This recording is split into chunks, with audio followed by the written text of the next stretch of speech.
Hi and welcome to my July review. We start July with an aspect between Mars and Pluto. Now, this is interesting for you because Mars is in your third house in Aries, so he's full of energy, full of ambition and drive. So it's a good time to get things done. But the square to Pluto, Pluto's in your 12th house, so he's unconscious, so he's not going to be active in this square. So use the Mars energy, get all your tasks done, but just be wary that Pluto's in the background. So do everything above board, don't do anything underhanded because Pluto will trip you up. And also avoid any confrontations because there is that behind the veil, so to speak, Pluto waiting to confront you if necessary. So avoid confrontation, avoid any dark alleys on this day. On the 2nd, we have Mercury making two aspects. Now, Mercury is in the creative area of your chart and makes an aspect to Saturn, so this is very good for the practical side of creativity, and also another one to Neptune, so this is good for the creative side. So maybe you can combine these and use your creativity with your practical side to think of new ways to either make money or save money within your budgeting. Mars moves into Taurus and into your 4th house on the 5th, and immediately makes an aspect with Mercury, who's moved into Cancer, into your 6th house. So the energy's changed with Mars now. This is good now to get things done around the home. This is great for gardening and doing practical work around the home area. But it's also good within your daily routines because Mercury's in that position. So it's a time to invent new ways that you can do things. Change things around a little bit so you're not doing the same old thing at the same old time every day. Inject some energy and some inventiveness into your routines. This is also a very powerful degree because they're both at 0 degrees. 0 degrees is the most intense degree of any sign, so there's a lot of physical and mental energy combined here. Then on the 6th we have Venus making a positive aspect to Chiron. This is a great day to help a friend, even if it's by just sitting and listening to them. Let them get their problems out. This is a time when you can be a natural healer, so it's just great to use that to benefit others.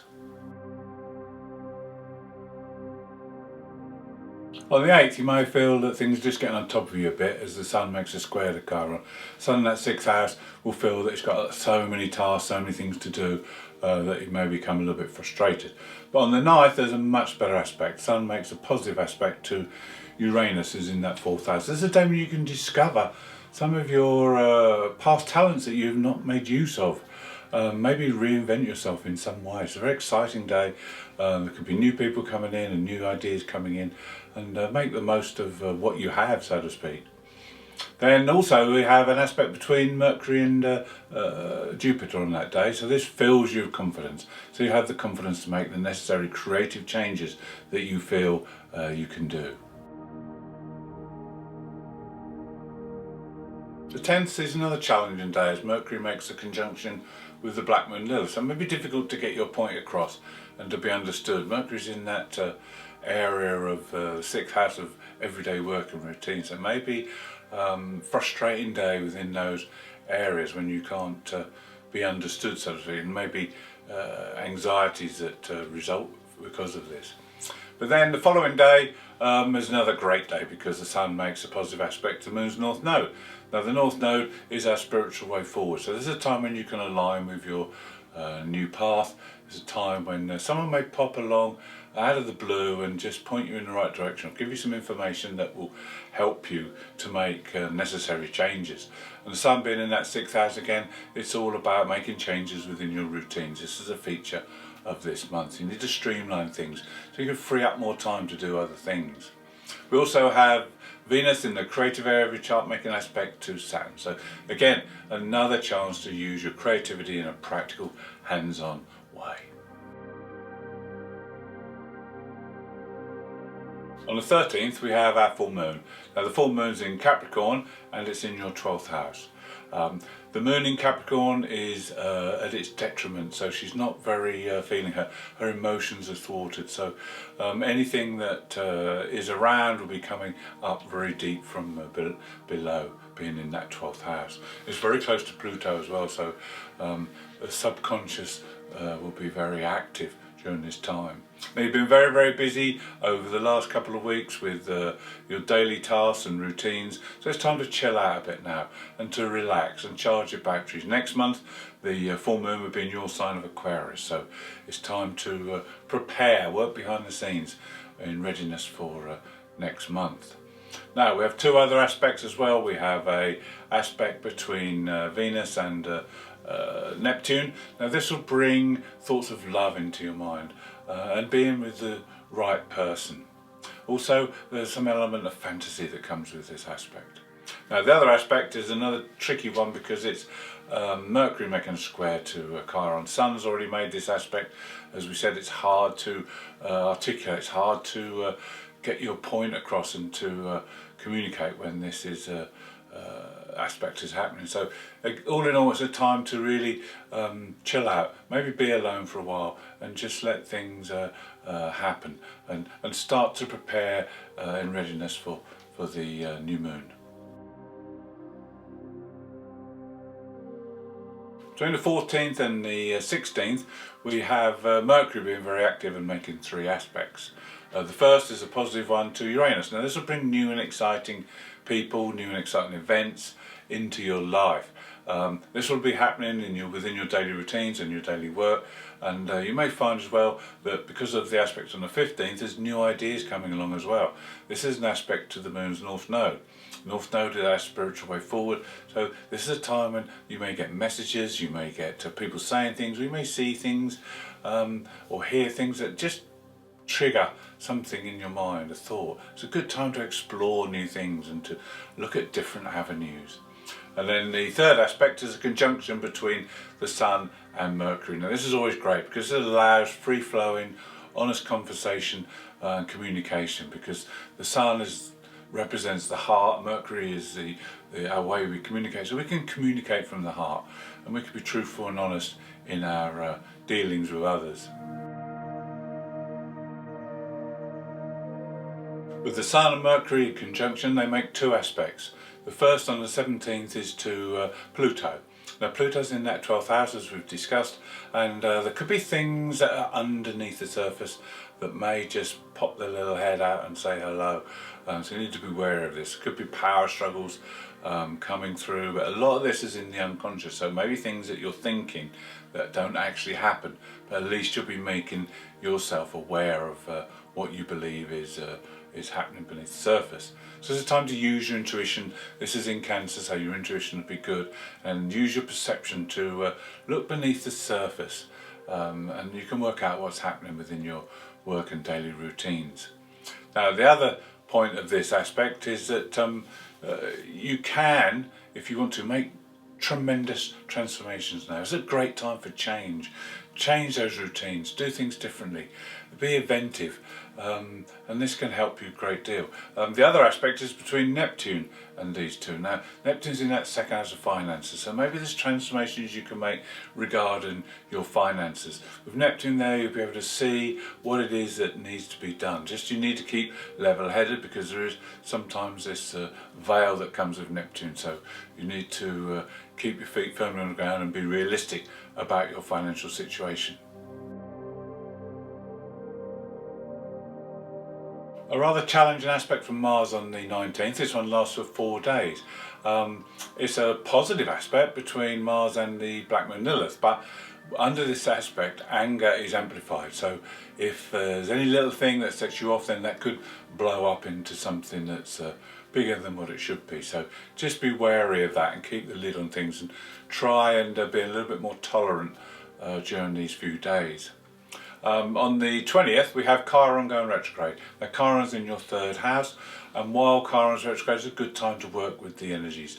And with this position, it's time to believe in your thoughts and to communicate them openly and honestly, and to not let people discourage you from expressing your opinion. Two aspects to Jupiter. The first on the 23rd is from Mercury, and this is very good for commerce. This is very good for anything to do with paperwork. It's great for filling out forms, it's great for applications. If you want to apply for a job or or apply for a loan, this is a great time to do that. It's also very good for business and for communication within that area. Now, the other aspect on the 24th is between Venus and Jupiter, and this is good because Venus is in that 6th house of work. So this is good for making things better, improving your work environment, also for asking for a pay rise if you think you deserve one. And the other aspect of this Venus in space is to look after your health, is to put better working practices in to do with your routines for your health, diet, fitness and exercise. Mars has made some very positive aspects this month, but also some challenging ones, and 26th is another one where the square between Mars and Mercury can cause a lot of irritation, a lot of tetchiness, so just be aware of that. Then on the 27th we have two aspects which are very good, because Venus conjuncts with the Black Moon Lilith, and when these two come together there's always fun and excitement, so there's some drama in the air, and this will be probably panning out within your work area or whatever you do on a daily basis.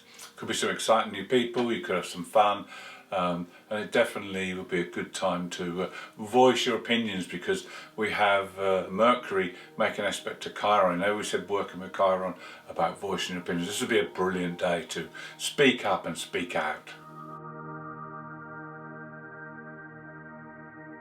On the 28th we have our new moon. Now the new moon is in Leo, your opposite sign, and it's in your 7th house. This is the house of others. So we have negotiations, diplomacy, working together in partnership. These are all highlighted with this new moon. That's why it's so important to relax and chill out with the full moon a couple of weeks ago, because now things will be full on. This is a time when you can achieve a lot working alongside others. Now, we have another major aspect happening on this day as well, and this will last for 19 days. This is a conjunction between Uranus and the Moon's North Node. Now, we spoke a lot about these. I've had a lot of aspects over the last few weeks, and this has probably been preparing you ready for this big push, because this is a major aspect, and it coincides very well with the new moon. The new moon lasts for 2 weeks. So you've got 2 weeks of rapid change. Things can happen. The North Node is our spiritual way forward. It can change things, open doors. You may be on a new path within the next couple of weeks, and this new path will free you from the past, the limitations that have been holding you back and maybe restricting you. These will now fall apart as this aspect unfolds. Now, the other thing we have happening on this day is Jupiter. Jupiter goes retrograde, and Jupiter's retrograde in your 3rd house. So while Jupiter's retrograde, we can work with that energy, and one of the things to do is to develop sincere and honest communication, also to develop worthwhile goals and to pursue those. We end July with another surge of Mars energy. This time Mars forms a triple conjunction with Uranus and the Moon's North Node. And this is really going to be effective. This will last for 3 or 4 days, and this will help you to make decisions. This will help you to use the practical side, the energetic side of Mars, to initiate things and get things off the ground. Now, the other aspect we have on this day is between the Sun and Jupiter, and this is probably the most positive and most optimistic aspect you can have. We'll fill you with confidence and give you the confidence to make the necessary decisions. Also, we have Mercury making opposition to Saturn in that 1st house, so this will help you in your plan, and this will help you keep your mind focused on the practical side of things. And then the last aspect between Venus and Chiron, maybe a little blip, because there may be something that comes up within your daily routines or at your work whereby some past insecurities are triggered, but don't let these affect you, because the overriding influence is very positive and very direct. Thank you for watching. I hope you've enjoyed the July review. If you'd like to see more, please subscribe. If you'd like to leave me a comment, I'd love to hear from you.